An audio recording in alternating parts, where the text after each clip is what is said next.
Everybody Hates Rand is a Wheel of Time podcast that will contain spoilers for all 14 books. So if you're anti-spoiler, pause this, read all 14 books, and come back.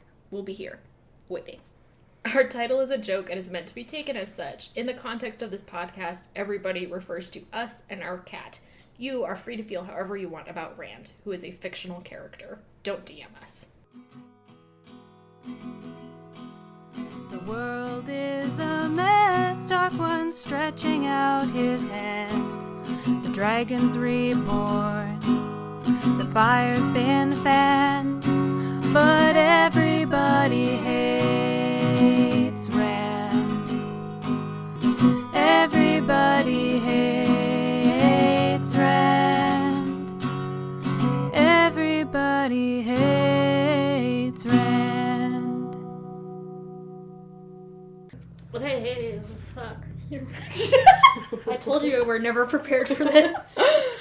I'm just gonna sit sideways. I just decided that just now. That's very bisexual of you. Indeed. My legs are cuffed. Wait, my legs are cuffed? She's rolled her legs up. If I could, though. I would cuff my legs. I look up when they're too unwieldy. That's fair. I told you guys about my bisexual chair that I bought for my office. Your bisexual chair? Yeah. Like it's specifically designed for bisexuals to sit in? I mean, no, but because there's like the joke that bisexuals can't sit regularly, the chair that I have is literally designed for you to like be kneeling. So instead of like having a back, it's like a seat pad, and then you have knee pads. So you're just like... That's kind of smart. Is it like good for your posture? Yeah. It also, you can only sit in it for like maybe an hour before your back is like, why have we been sitting up so straight for so long? Mm-hmm. So I get up a lot more too, but it also kind of rocks back and forth, and so I can sit like kneeling. You're on the ocean. Mm-hmm. I can sit like I'm kneeling, or I can put my feet up on the little knee pads, or yeah. Anyway, it That's arrived, charming. and my husband was like, "What's that? Really? Precious? Really?" And I was like, "Yeah, dude, you don't understand." Anyway, I have a bisexual chair for my office. Good for you.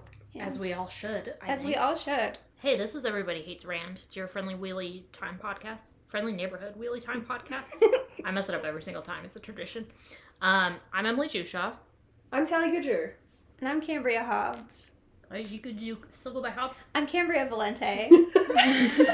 That's not like an insult. Yeah, you don't have to. I don't know. It depends on the day. You also don't have to use your last name if you it's don't want fine. to be I don't Googleable. care. It just still rolls off the tongue, but I did get married, and I actually prefer my married name. Valente is a really cool name. Yeah, Hobbs is like, it's just really like aggressive sounding, and I also hate the way it looks when I write it specifically, so. Okay. Hey, you. Thrilling. Wheelie time.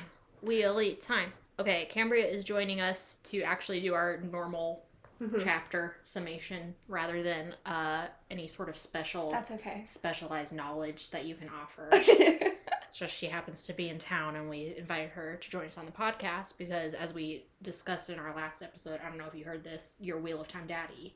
Because you got me into progenitor. The progenitor. The progenitor. But Cambria is joining us to talk about chapters 18 and 19. Most likely, if we get there. Well, we'll see. Who cares? They're bad chapters, so if we don't talk about them, I truly don't care. Chapters 18 and 19 of A Crown of Swords. But before we jump into those, our last episode, which ran a little bit long. Before editing, it was an hour and 15 minutes long, I believe. And I cut out 30 minutes of that, including a discussion about the very last point of view in that last chapter, which is from an unnamed man who turns out to be Noel. Oh. So, just to set the scene for you, Cambria, we're in Abu Dar. Right. Matt keeps running into an old man, and is just like, who's this crazy old man? And then not really thinking about it anymore, and then just going off on his merry way, you know? Okay. And we don't find out that this is Noel ever. Yeah.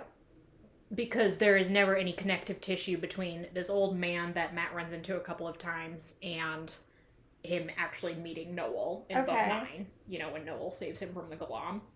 Okay. So there's just sort of like this old man wandering around, and our only way of knowing that this is Noel is if we're a very smart reader, which we're not. So you have to look on the Wikipedia. I would argue You did actually know, yeah. No, I would argue there is actually no way to know for sure that it's Noel in this point of view. I feel like you have to make that assumption. Like, you have to rely on Oh, in this point of view specifically, yeah. Yes. Yeah, I sorry. would agree. Sorry if that's not what we were talking about.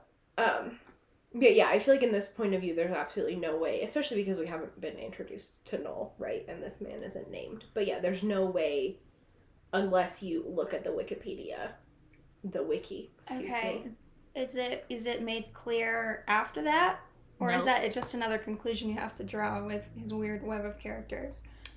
It's just so this scene is just an unnamed man sitting in an alley watching the White Cloak guy Carradine's house and being like, I'm just watching the comings and goings of various dark friends.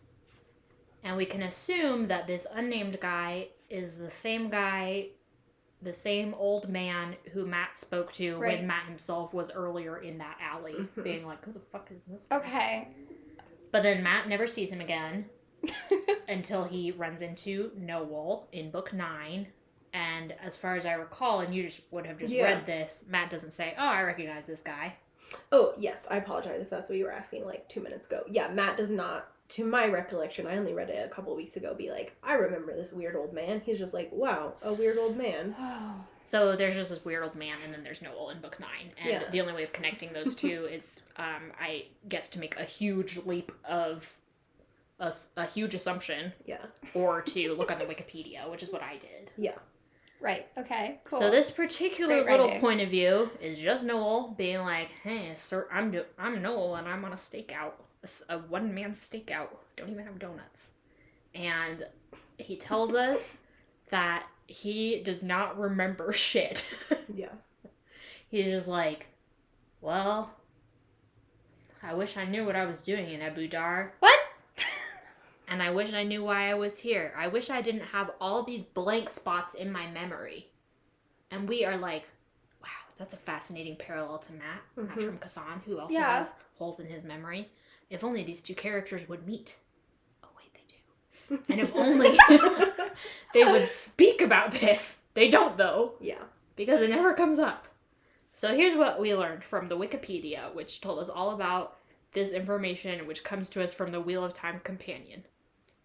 Apparently, you remember how Noel is Jane Farr Strider? Yeah.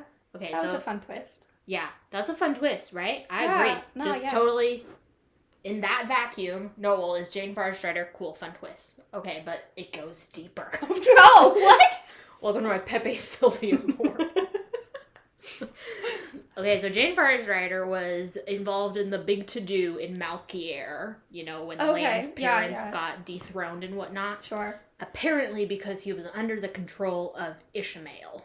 Is that the reason for the holes? Well. You do look a little crazy right now. Yes. Ishmael himself was kind of crazy, remember? So presumably he wasn't all that gentle when he was like, I'm going to do some compulsion to this adventuring boy. Yeah. To go do shit. Anyway, Jane Farr Strider was involved in all of that.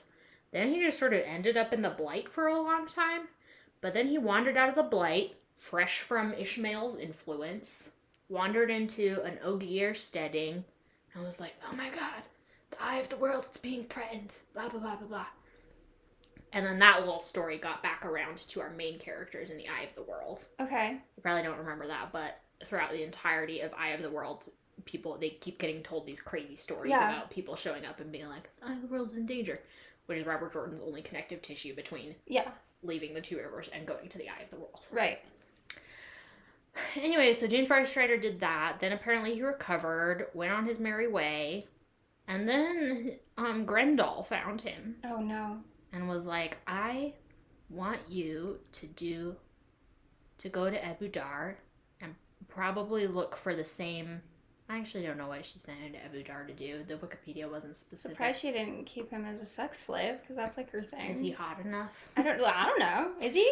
Well, Noel is described as being kind of weird looking, which I find hot, but... Yeah, I mean, he's like an old, bony, gnarly looking dude. But, like, he's Jane Farr Strider. He's got, like, some sexy energy. Yeah, I feel like she would... it's just surprising. Like, if I were Grendel, as she's described, like, he'd be, like a trophy of mine. Maybe not, like, a sex slave, but... Yeah, not like one of the human footstools or whatever. But like, look, I have Jane Firstrider. Yeah, just like my human circus. I'm like imagining that scene in Hercules when he's like having his photo taken. Oh yeah. And he's like, what am I fucking doing here? Anyway, Jane Firstrider. He's in a old tunic as well. Yeah, like Hercules. And the lion cape. Yeah. Yeah, exactly. Yes. No, she just sent him to Ebudar to do her dark bidding, which none of us knows what that is. So that's the like breakdown of what's actually going on behind the scenes. There's simply no way for any of us to know that that's going on behind the scenes unless you read the encyclopedia that is the Wheel of Time companion. Oh, good. Or, Wikipedia along with every chapter. Yeah. So that's obviously problematic. Yeah, like... Yeah. You guys should have an audio that you can press that's like, and that's bad writing, with like a studio audience clapping. Just like a button. Yeah. I wish I had that. So good. If someone wanted to make that for us, that'd be amazing. That's bad writing, y'all. Should a little jingle. Yeah, as we talked about, I think, in the Lost Tapes, the Wheel of Time companion and the Wheel of Time wiki are what would be considered a paratext, which is a text that is related to another text. Supplementary. Yeah, great word. And in my humble opinion, you should not rely on a paratext to provide vital character information or vital plot information. No. That's very silly. Just like Cambria said, it's bad writing. And I think you can compare it really well to Lord of the Rings, to which the Silmarillion can function as a paratext, but both texts can also function on their own. Like, you don't necessarily need to have read Lord of the Rings to get a lot out of the Silmarillion, or vice versa. If you do, it adds depth to your reading experience, but it's not like you need to read the Silmarillion to understand why Frodo is going. And thank God, right? Because most of us don't have the fucking attention span. Ooh, it's a rough one. Like, I found the Silmarillion really interesting, but like the actual reading experience is like just like reading the Bible, basically. Yeah. It's just like not super pleasant. Been there, done that. Mm-hmm. Yeah, so it's just like it's bad writing to be like you need to rely on one or two other full pieces of information outside of the book you are reading to understand what Noel is doing and all these really interesting facets of his character. Which presumably wasn't Robert Jordan's intention. He might have intended, for the all of these details about Noel / Jane Firstrider to come out eventually. Mm. But A, he died. Sorry. No, it's okay. If we can't laugh, what are we gonna do? And B, it's like this is simply a detriment of writing a 14-book series. Yeah. You can't keep track of all these details. Robert Jordan was a human, not a robot. Right. So Allegedly. Well, he died, so... Maybe robots die. We don't know. Like it. Oh. Boy, that's a tough existential crisis for me to think about tonight. I mean, AI hasn't functioned as like a real entity yet, the way that it's like portrayed in sci-fi, so like it wouldn't be able to like live on technically. So like Robert Jordan as a robot Jordan would have to have been programmed by some higher being to this purpose. Yeah. And the purpose was to create the most convoluted fantasy series the world has ever seen. Including leaving all these threads that just sort of trail off. These story threads. Because if for some reason you're reading Crown of Swords and you get hyper fixated on this one point of view by this dude who is very clearly a narrative foil to Matt, we just don't know any details about him, you'd be like, hey, where the fuck's this guy? Yeah. And then you would never know. Yeah. You would just trail off into oblivion. So, although a 14-book series gives us a lot of content, we lose a lot of meaning in translation, I guess. So, R.I.P. Noel / Jane Firstrider, there's so much about you that we would have liked to discover, talk about, Now to the actual chapters. Yeah. I'm going to sum up speed run real quick. Go through it. I'm going to close my eyes so I don't interrupt you. I don't know how that works, but it does. Those two things correlate? Okay. Okay, Rand's in the palace in Cairhien. He's talking to a bunch of ale guys. 3 ale guys. 3 of the strongest doubters of Rand. Rand was facing the problem after Dumai's Wells that all of the ale chiefs now think that he's under the thumb of various Aes Sedai. So Rand has called this meeting to talk about, like, normal political shit, like what they're going to do about the Shadow. No resolution there, as far as I know. I don't think so. But also to display to them how much power he has over the Aes Sedai. And he's accomplished this by having Marana, who led the Salidar embassy to Camelin last book. He has her standing in a corner, warded, so she can't hear anything until he takes down the ward and, like, has her serve tea for them. I hate that. So basically just an extended humiliation of this woman who has agreed to this basically because she's like, you need us. I understand that we need you, but you need us, so I will do whatever it takes to get you to actually use all the tools in your arsenal. Tools in your arsenal. Tools in your belt? Yeah, tools in your belt, tools in your toolbox, weapons in your arsenal, whatever. The Ale leave, and Berelain and her Aes Sedai advisor, Anora, arrive. She's just really annoying. She sure is annoying. She's about to fall out of her dress in this entire point of view. Okay, I expect nothing less. Can't forget about it. Berelain's like, how the fuck? Why are you sending me back to Mayene? I've been so good at my job. And Rand's like, literally cool of you took power while you were in charge, so patently you're not that good at your job. But also he's worried because there was, like, an assassination attempt against Berelain. A bunch of Kyrianan who are loyal to Kulavir are mad at Berelain and Fail specifically for getting her arrested. And Rand obviously has problems with women dying, so he's like, I'm gonna send her back to Maine for her own safety. Her argument is that she doesn't want to be forgotten amongst his other advisors. She wants to be part of the, Dragon Reborn's coterie. She wants to be a Rand groupie, is what she wants. Yeah.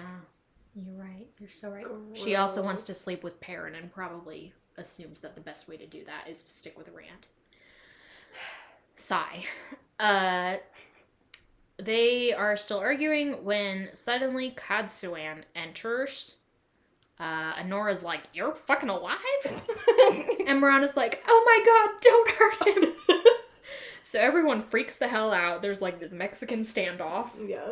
Is that what it's called? Pirates of the Caribbean-esque. Everyone pointing spears at each other. While Kadsuan's just like, I'm Kadsuan, and I'm here to be fucking rude to everyone. And then she proceeds to be rude to everyone. She tells Rand he's a good boy at one point, which is the most patronizing thing I can imagine. Champ! Hey, good... Champ is funny, though. Good boy makes me think of, like... Sport. Oh, good job, buddy. Sport. Good. Go get him, Tiger.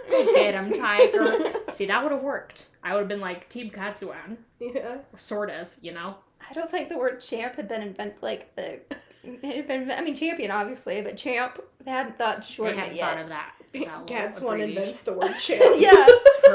Her one good legacy. Anyway, Katsuan's fucking rude to everyone. And the Aes Sedai, who are still like, what the fuck are you doing here?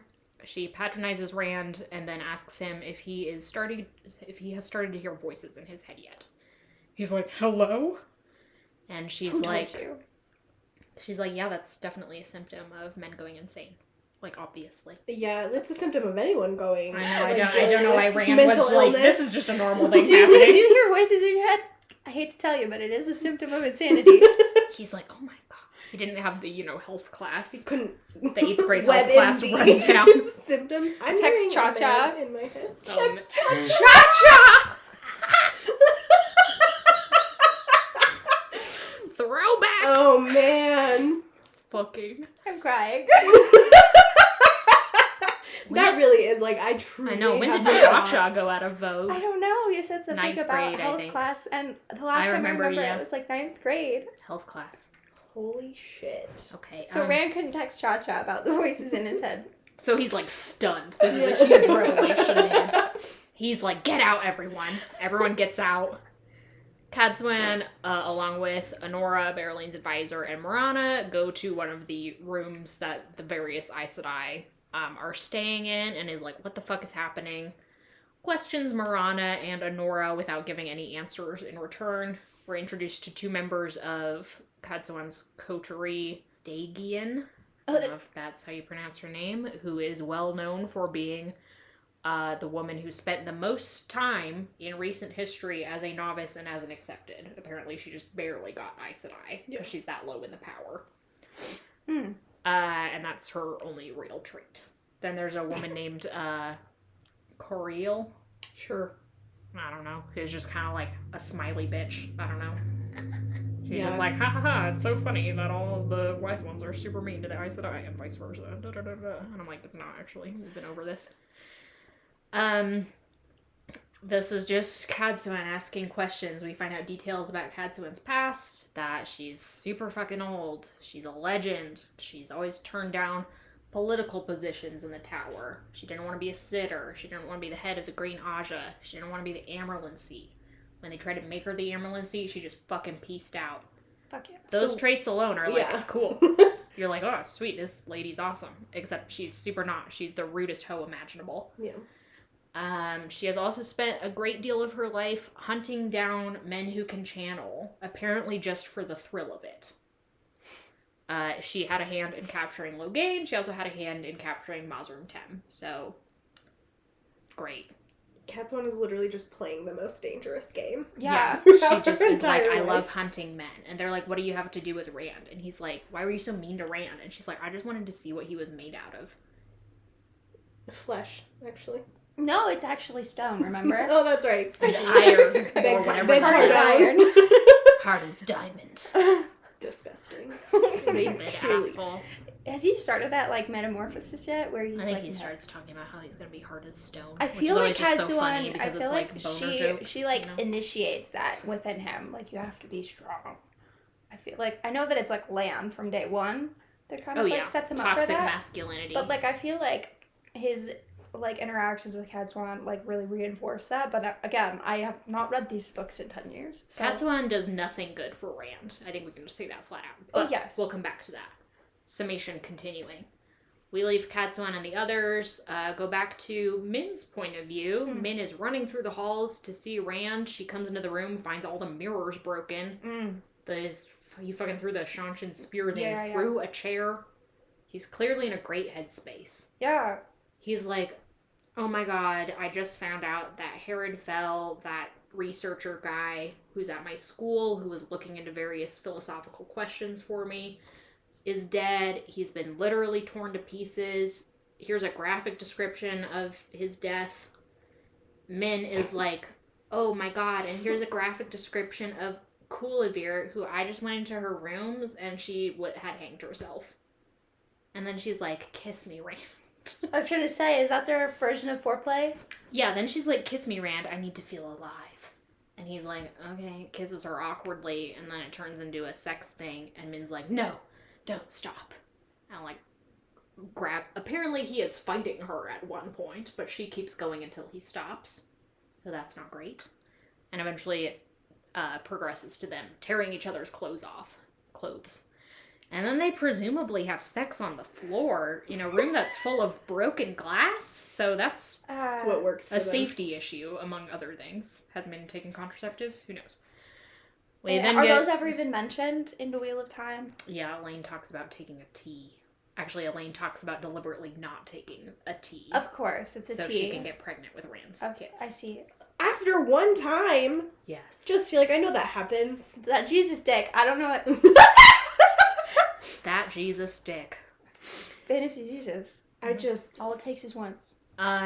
We get one last point of view as Cadsuan is leaving the palace, and she's just like, this will be a fun challenge. So she's fully a psychopath. Oh my god. So that is our rundown. I think the two most obvious discussion points are Cadsuan herself. Indeed. And the Rand and Min, if we can call it such, sex scene. There's literally a line at one point where she's like, if Rand tries to stop, I will go grab a spear from one of the maidens and stab him. It's so healthy. And you're like, cool, friendo. This is the sex scene that infamously Rand himself believes is rape. Mm-hmm. Not of him by Min, but of But it sounds Min. like it's more likely that is true. It sounds like there was there is, this would be called on the fanfic websites dubcon.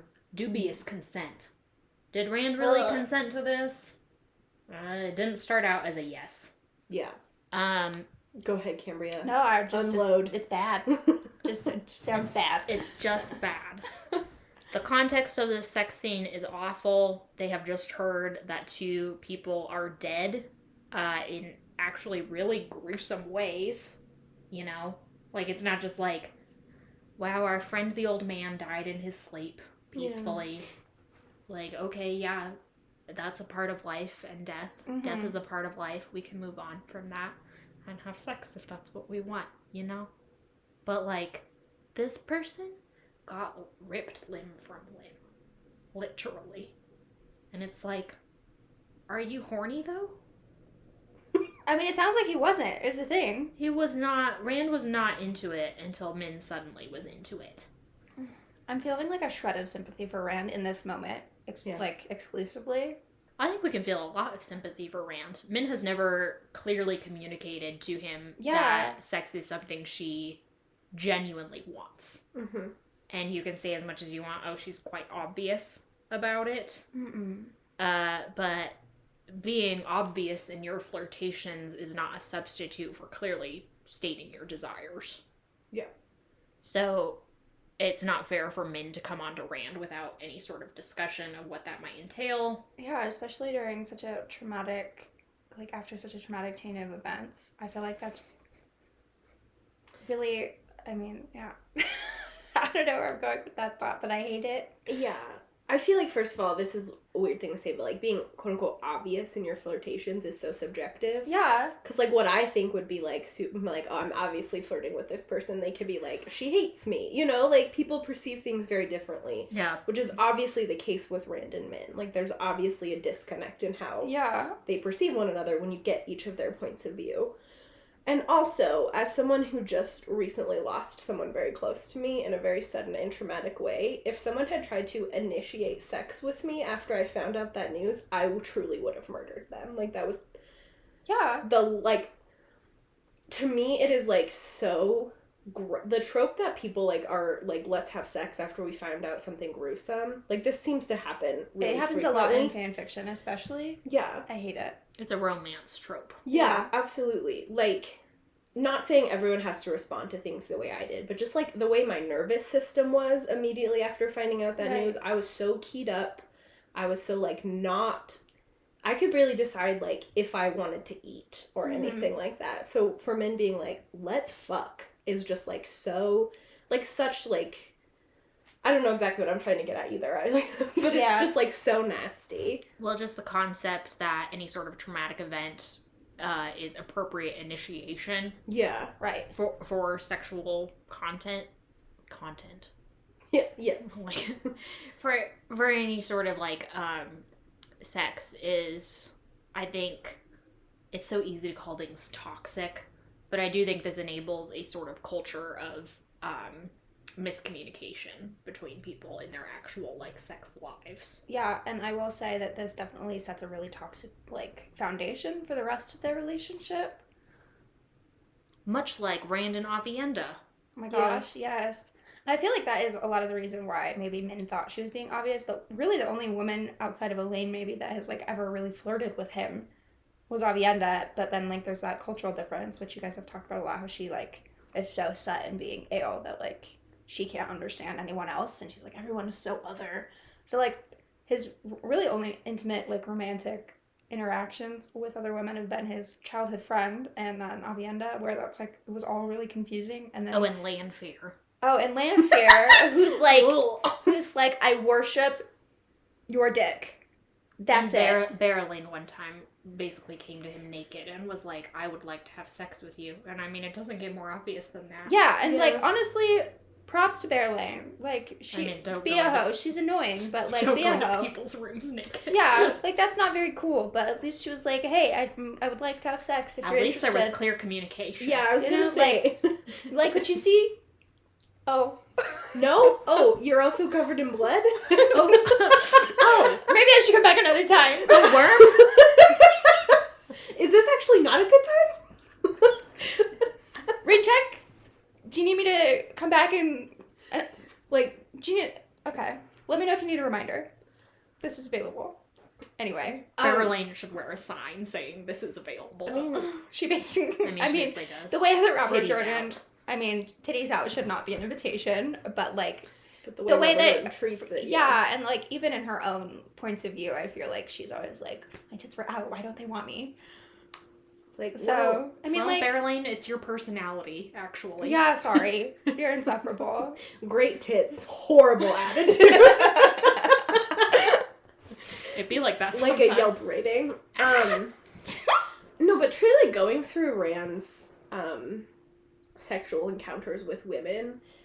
It truly is. It's like classic Robert Jordan being like, it's really funny and entertaining when women come on to men when they don't want them to. Because you go through it, it's like, avienda, basically, like sex igloo. Consent is also a little dubious there, you know? Obviously this one, Elaine and Rand have sex right after the three women trap Rand in a room and bond him. To which Min says in Winter's Heart, if you had not consented, we would have tied you down and done it anyway. Like, it's so frustrating because Robert Jordan in so many scenes presents Rand as, like, a character who has been deeply victimized, particularly by the women in his life. Yeah. And then it's, like, that is something I want to hold so much space for, but then Rand turns around and, like, his attitudes towards women in general are very hard to reconcile with, like, the way that women treat him. Yeah. It's just, like, all so bad. It's so bad. Robert Jordan was like, I will create a relationship to women that is so toxic. The worst relationship dynamics. Okay, I was talking to my little brother about this yesterday. He's also read all the books, and he told me that the best... Yeah, Sam. Yeah, my younger brother was telling me that he thinks the best relationship in the series is Perrin and Fail, and at first I started to, like, argue with him. I was like, no, there's all these problems, and I was like... I think you're right that it might be, of the relationships in Wheel of Time, like, the quote-unquote best one. It's certainly the longest lasting and experiences the most growth. Anyway. No, I would agree. And they do, when they have sex, genuinely enjoy having sex with each other, which is a step up from many of the relationships happening. Wow, the bar is so... And like they actually develop like a kind of relationship before they are like paired together. Yeah. Kind of like they have like an adventure together first. Yeah, no, Sam's totally right. It is the relationship that in real world terms, not fan fiction terms, experiences the most normal arc, I think. Yeah. And that allows it to be a little healthier in our view than most of the relationships here that happen so weirdly and in such bizarre contexts. Yeah. Or so suddenly. Like they were prophesied and can't be escaped, and so no one really has a choice in any of them. Matt, yeah. Anyway. I also feel like Perrin and Fail are the ones who have the most, like, genuine affection towards their partner. Like, they have a lot of really sweet little moments when they're not being completely toxic and insane. They kind of swing to the other end of the pendulum. Yeah, they have some, like, conflict resolution issues, it seems like. Yeah. But they get, like, really domestic and cute, which was, like, nice to be like, oh, these are just a couple brushing their teeth together in the morning. Yeah. I'm so excited to be together. And then you're like, flip over. Matt has been trapped by his wife, the Shanshan Empress. They're in a circus. Rand and Min are having sex on broken glass. I assume. Like that Annie Lennox song. What? Walking on broken glass, fucking on broken glass. Jesus Christ. Anyway. Speaking of Rand's horrible relationship to women, here's Katsuan, who does nothing to improve it. Yeah. There's no closure, about the Rand and Min sex scene. And there's no closure about Katsuan either. All we can say is, she's awful. What's she doing here? Why did Robert Jordan feel that this particular character was needed at this particular moment? Yeah, I also feel like the introduction of Katsuan at all is such a wild choice. There are so many Aes Sedai currently on the scene. Yeah. One more, and also she has a full coterie. Yeah, I also feel like, so Katsuan in, like, terms of, like, structure, is supposed to be stepping into Moiraine's point of view as, like, Rand's number one Aes Sedai advisor / mentor. But, like, the whole thing with the hero's journey, which Wheel of Time roughly is following, is when the mentor dies, the mentor is gone. That's the point of the mentor dying, is, like, the character needs to step up and, like, learn to make decisions, right? Be a grown-up. Yeah, so either Robert Jordan was like, I simply did not set my character up to be big enough and grown up enough to make decisions, or just, like, was just like, I'm gonna completely fuck up the structure for, like, no reason. It's such a weird choice to me to have her exist at all. Well, or he was like, oh, actually, this series is gonna be way fucking longer than I thought. I thought Moiraine was gonna die at the 2/3 point, and actually, it turns out she died at the 1/3 point. Which is quite a difference. Yeah. So I'm just gonna throw Katsuan into the mix. The worst woman on the planet. I mean, I can't think of it.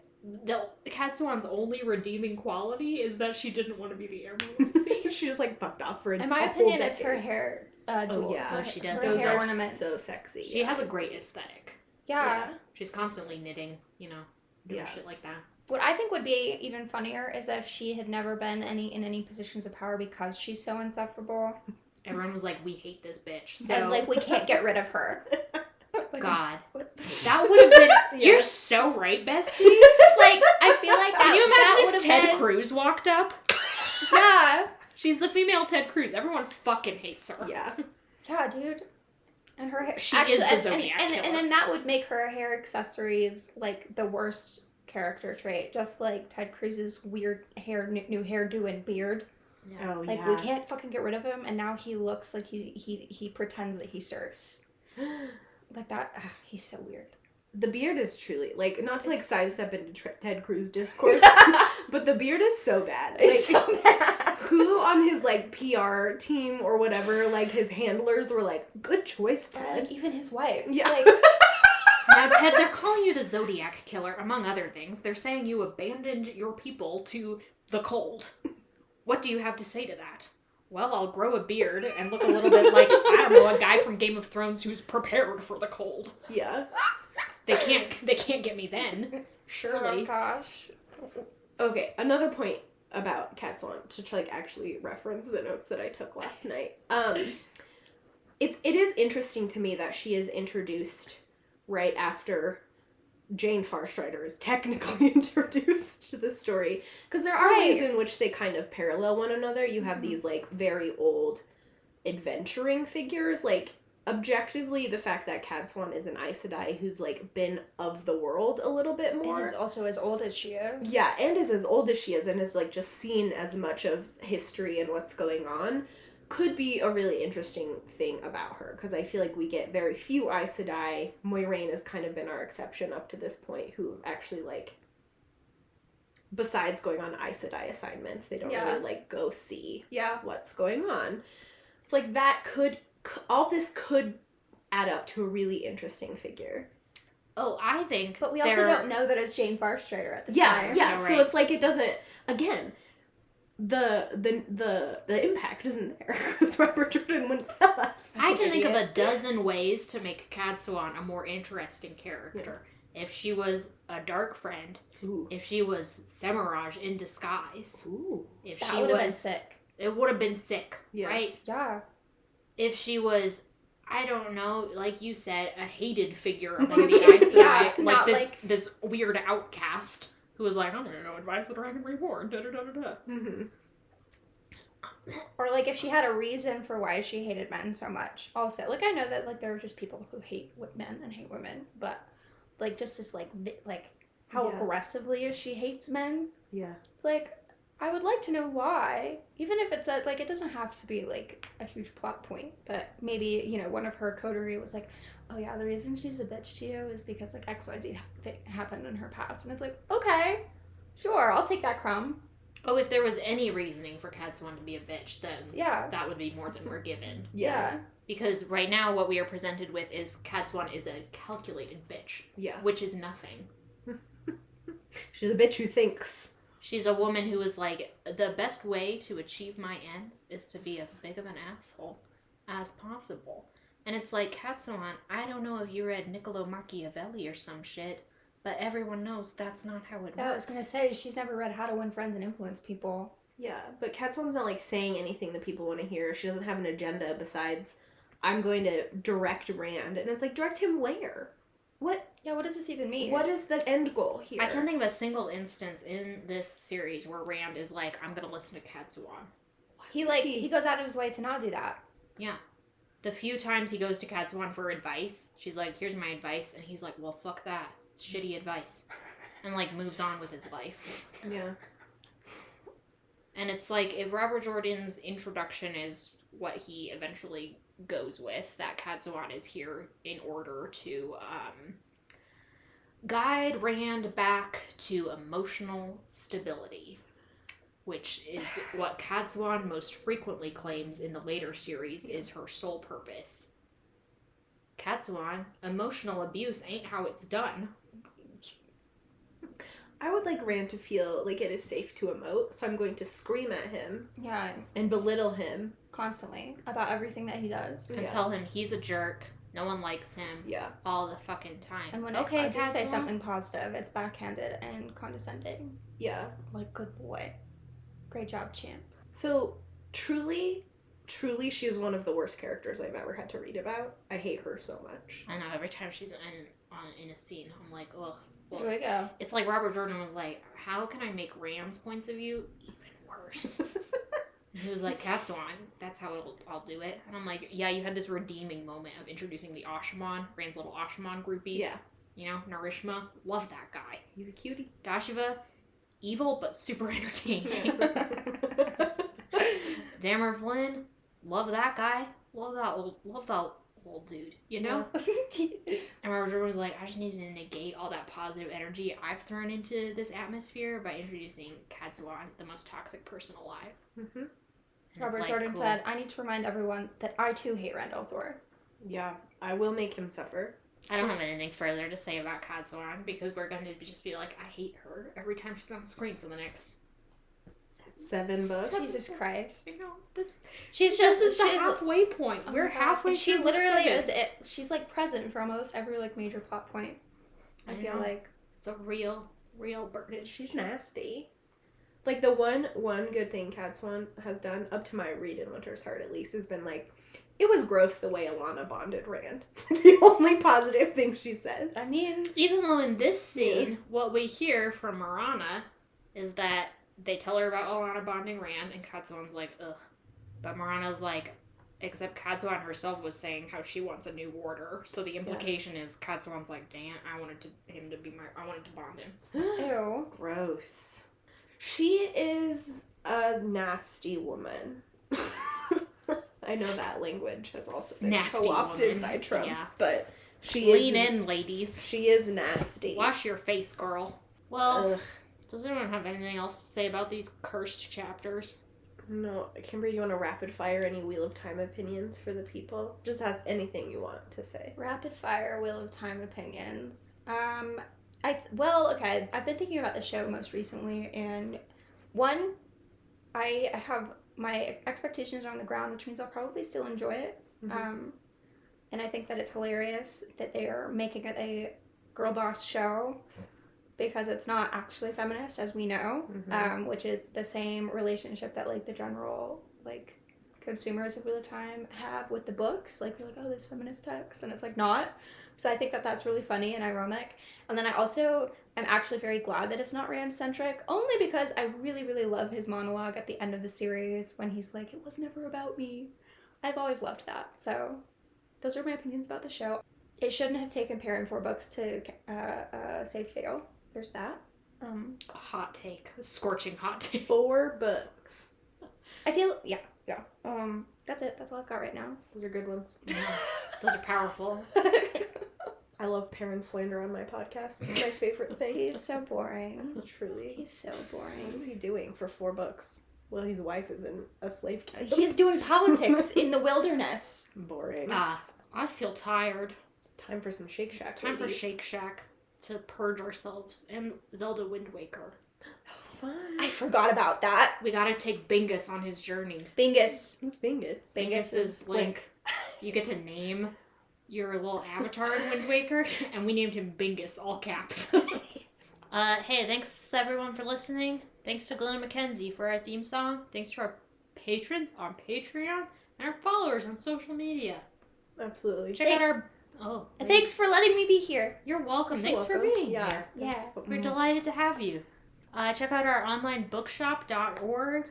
It's bookshop.org/shop/everybody-hates-rand. I actually use it all the time when I buy books. So. Oh, hey. Well, there you go. It's very easy. You can bookmark their page, and if you have an account, it saves your wish list, and it's just really nice and cool. Thanks, Cambria. So nice. Yeah. Hey, do you have a sign-off? I don't. Okay. Well, earlier Emily was testing audio, and the test that she captured was a horrifying story about the album I have on my phone of weird skin things. So that was fun to listen back to. Yep, just out loud in the room, echoing against the wall. And Cambria walked in, and it was like, so my skin album. I was going to tell you to text Cha-Cha with all of your random question Is needs, not but still up? it was, it was shut down in 2016, so... No! Only the real ones remember Cha-Cha. If you don't remember Cha-Cha, you're too young to be listening to this podcast. The loss of a real one. Cha-Cha. The other day, my friend Gethin, who is 22, asked me who Paris Hilton was. Okay, we're ending on that. And I truly was like, you are not that much younger than me. How does Gethin not know what... Goodbye! Especially...